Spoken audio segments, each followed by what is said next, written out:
Welcome back. It's time for commodities. Let's find out what's hot. We have Manisha with us. Manisha, so what's catching your eye this Monday morning? Well, an all-time high for gold is something that we've been talking about. But finally, in the Indian markets as well, we are trading at an all-time high above 74,000 rupees per 10 grams. Well, to begin with, the budget saw a duty cut by nearly 9%. So that really did have a divergent market. But with the kind of run-up that we've seen constantly in the international markets, we are trading at an all-time high for gold globally and for the Indian markets as well. 26.29 as we speak is a new all-time high for the gold prices. 26.25 was the highest closing that we saw on Friday there. So 74,000 when it comes to the Indian prices there. For the last 1 month, we've seen gold prices gain up by 4.5%. In this year until now, the gold is up by 27%. And last 12 months, gold has given you a return of almost 37%, and the gains have just about continued.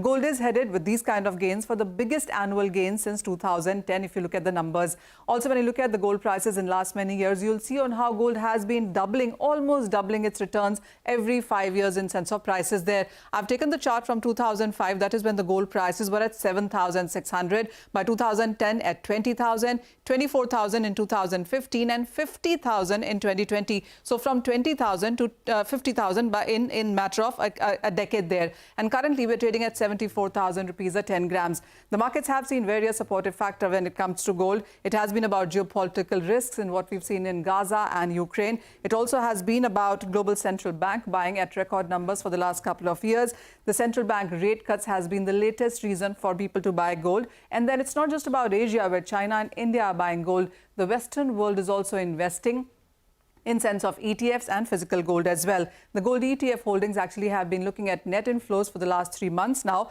and the net longs on COMEX, that is the speculative markets and the money managers, their net long positions are the highest in 4 years as well. Well, the forecasts have been stronger. That is what the global banks and brokerages have been reiterating. So JP Morgan, Goldman Sachs have talked about 2,600 to 2,700. That is what UBS report also put out. These are the numbers for 2025. We already are trading above 2,600 at this point in time. 3,000 is what Macquarie and Citi have talked about as a possibility in the next year. So even as we've opened Asia on an all-time high for gold, there are further highs coming in. All right, got it. Thank you very much for that, Manisha. Well,